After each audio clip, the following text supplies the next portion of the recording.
Hello student बच्चों, आज हम आपकी PT2 के एग्ज़ाम का रिवीजन करेंगे। PT2 का सिलेबस मैंने आपको बता ही दिया था, चैप्टर 2A और चैप्टर 3A है ना। तो चैप्टर 2 का पहले मैंने जो वीडियो सेंड करा है उसमें मैंने सारा पूरा एक्सप्लेन कर रखा है, तो आप गूगल क्लासरूम ऐप में जाके उस वीडियो को वापस से देखिएगा, है ना।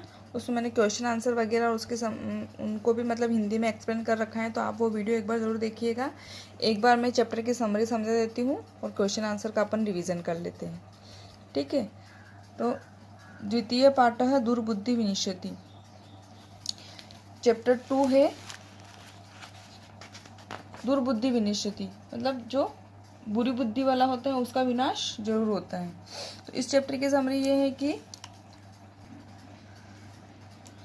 मगध देश में फूलोत्पलम नाम का सरोवर था। वहाँ पर संकट और विकट नाम के 2 हंस रहते थे, ठीक। तो कंबुग्रीव नाम वाला उनका एक मित्र भी था, और वो कछुआ था, उस मित्र का नाम कंबुग्रीव था। वहाँ पे वही उन दोनों के साथ में वो भी रहता था। और एक बार क्या होता है कि मछुआरे वहाँ आते हैं और बोलते हैं कि हम कल मछलियों और कछुओं को मारेंगे और खाएंगे। तो ये सुनकर कछुआ बोलता है कि मित्रों, क्या तुम दोनों को द्वारा मछुआरे की बात सुनी गई? अब मैं क्या करूं?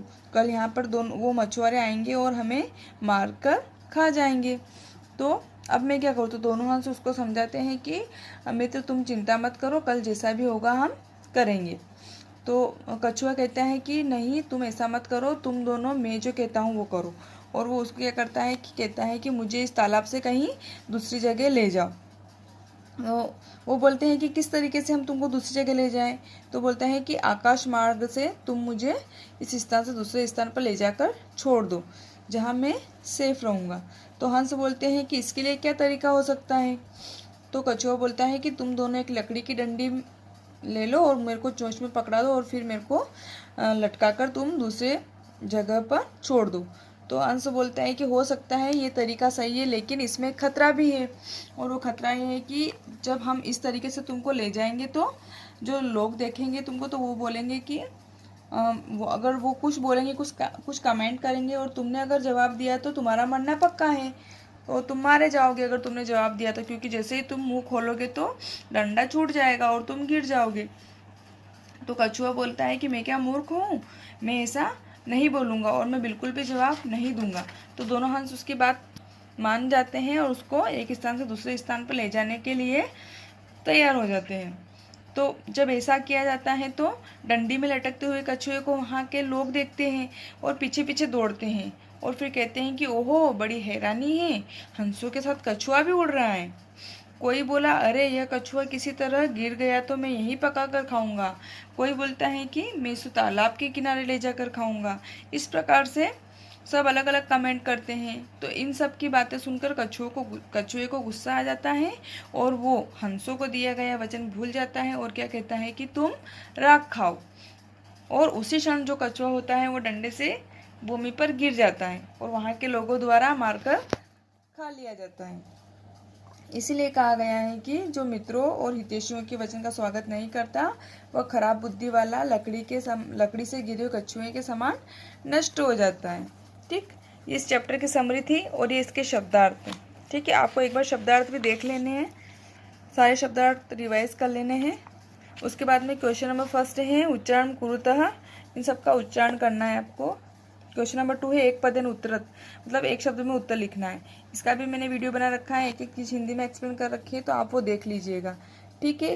कुर्मस्य किम नाम आसीत, कछुए का क्या नाम था? तो कंबुग्री। सहस्तिरे आगच्छन, कौन आ गया था? तो धीवरा, मीन्स मछुआरे आ गए थे। कुर्म केन मार्गेण अन्यंत्र गंतुम इच्छति, तो आकाश मार्गेण, जो कछुआ है किस मार्ग के द्वारा दूसरे स्थान पर ले जाए जाते हैं? तो आकाश मार्ग से, ठीक है। लंबमानम कुर्म दृष्टवा के अधावत पूरा। फिर क्वेश्चन नंबर 3 है अधोलिखित वाक्यानि कम किम प्रतिम कथयत इति लिखत, ये जो वाक्य दिए गए हैं किसने किसके प्रति कहे हैं वो लिखना है। तो मैंने जो वीडियो बना रखा है उसमें आप देख के इसको पढ़िएगा, ठीक है। उसके बाद में है रिक्त स्थानों की पूर्ति कीजिए। हंसाभ्याम सह कुर्मो अपि उडीयते, हंसों के साथ कछुआ भी उड़ रहा है। ये जो सब फिल इन द ब्लैंक्स दे रखे हैं इनको देख के इसमें से फिल करने हैं, ठीक है। फिर क्वेश्चन नंबर 5 है पूर्ण वाक्य उत्तरत लिखत, ये क्वेश्चन आंसर दे रखे हैं, इनके इनके आंसर आपने अपनी फेयर कॉपी में लिखे होंगे। एक बार से अच्छे से पढ़ना है, अच्छे से रिवाइज करना है और रिवीजन करना है। फिर क्वेश्चन नंबर 6 है घटनाक्रमानुसार व्याख्यान लिखत। ये जो ऊपर नीचे वाक्य दे रखे हैं इनको सही से क्रम से जमा कर लिखना है। मैंने नंबर डाल रखे हैं तो आप इनको वापस से पढ़िएगा। ठीक, उसके बाद मंजूषा तो पदानि चित्वा रिक्त स्थाने पूर्यत, ये जो पूरा पैराग्राफ दे रखा है ये इसी में से देख के फिल करना है, तो आप इसको भी वापस से पढ़िएगा। और आपको सबसे पहले क्या करना है कि जो गूगल क्लासरूम ऐप में मैंने इसका वीडियो डाल रखा है वो वीडियो मैंने हिंदी में एक्सप्लेन कर रखा है पूरा, तो आप उसको वापस से देखिएगा, समझिएगा और रिवीजन अच्छे से करिएगा। ओके।